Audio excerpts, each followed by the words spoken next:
A black hole is a star with an extreme amount of mass compacted into a relatively small amount of space.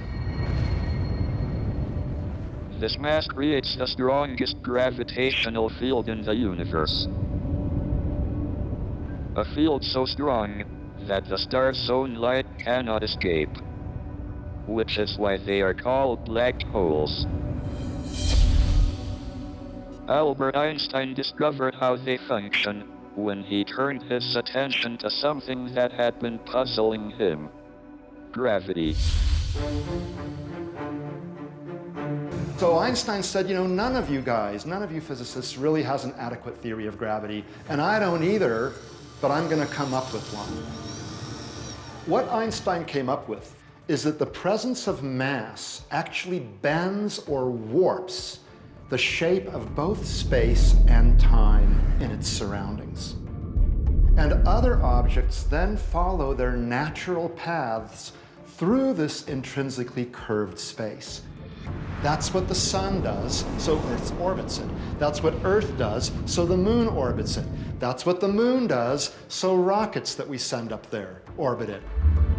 Einstein said this warping of spacetime is what creates gravity, and that it also alters time itself.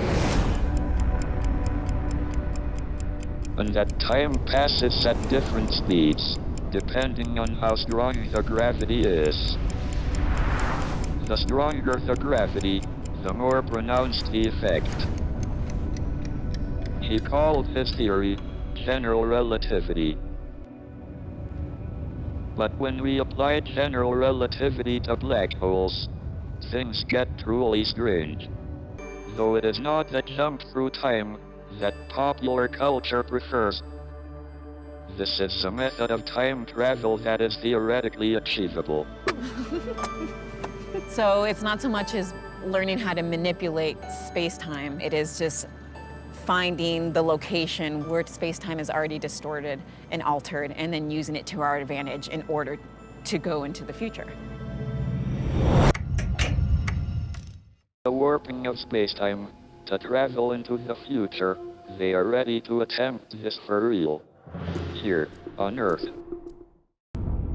Just like with a black hole, gravity is stronger near Earth's mass, making time pass more slowly.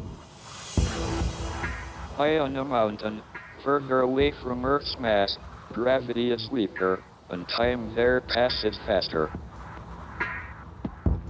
To see the time difference, I've arranged for a world expert on clocks to loan them some impressive equipment.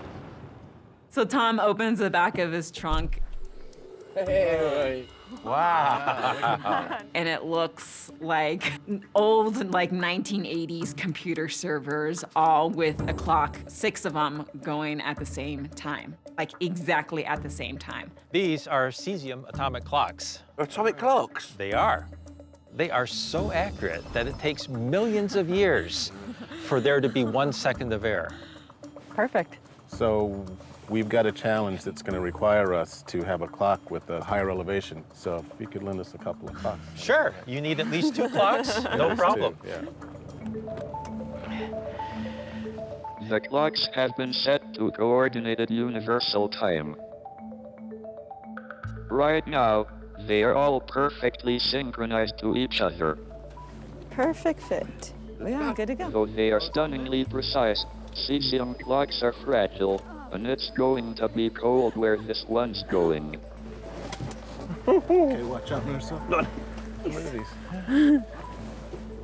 Okay. All right. Well, we're going to go up. You stay down, and we'll see you at the end.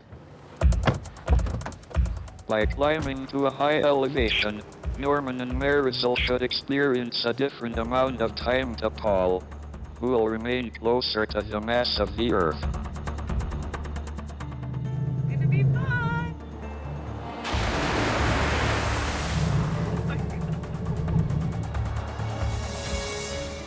The landscape is beautiful and keeps on changing. We get higher and higher, and then suddenly the cactus around us disappeared and then turned into like alpines and snow. It's a world of difference being up and out of the desert. Completely different world. The higher they climb, the weaker the Earth's gravitational pull becomes. It's not by much, but time is passing faster as they go. I don't know how much higher we can get, but I think we are doing a good job about reaching the highest elevation we can. Yeah, looks like we're almost at the top. Oh, look at the dome. Nice. We saw the tower was the highest point, All right, let's get the show on the road. and it's like we've already come up, 6,000 feet or so. Do we really need to bring it up that last little bit to get it up the tower? But, if you're gonna do it, then do it.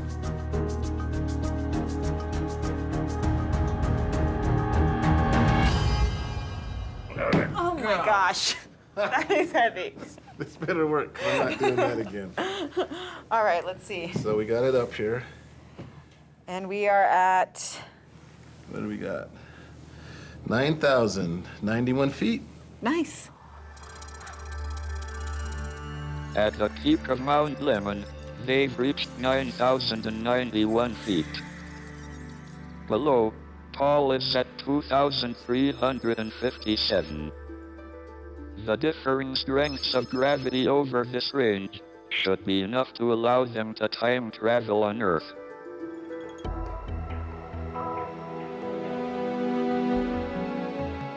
Their task for the next 24 hours is simple. Sit back and wait, perhaps with some light reading, while the warping of space-time takes effect.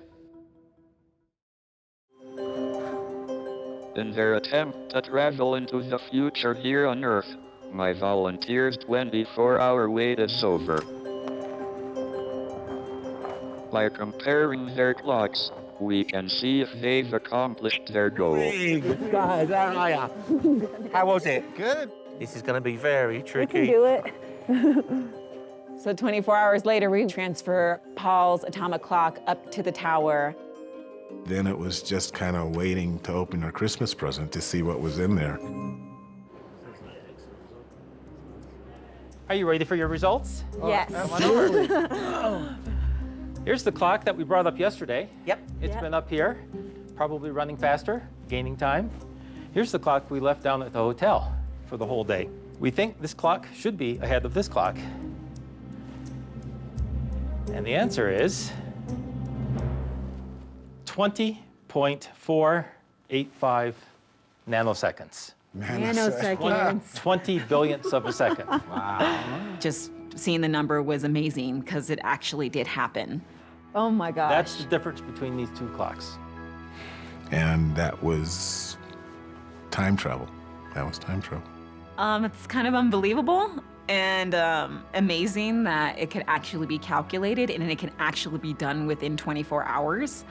Having joined them at the mountaintop, Paul has traveled into their future by 20 nanoseconds. It's incredible. I was 20 billionths of a second behind the other clock. So really, I am 20 billionths of a second younger than the other two guys. Just like with the black hole, by being near the mass of the Earth, Paul has experienced a slower passing of time than Marisol and Norman.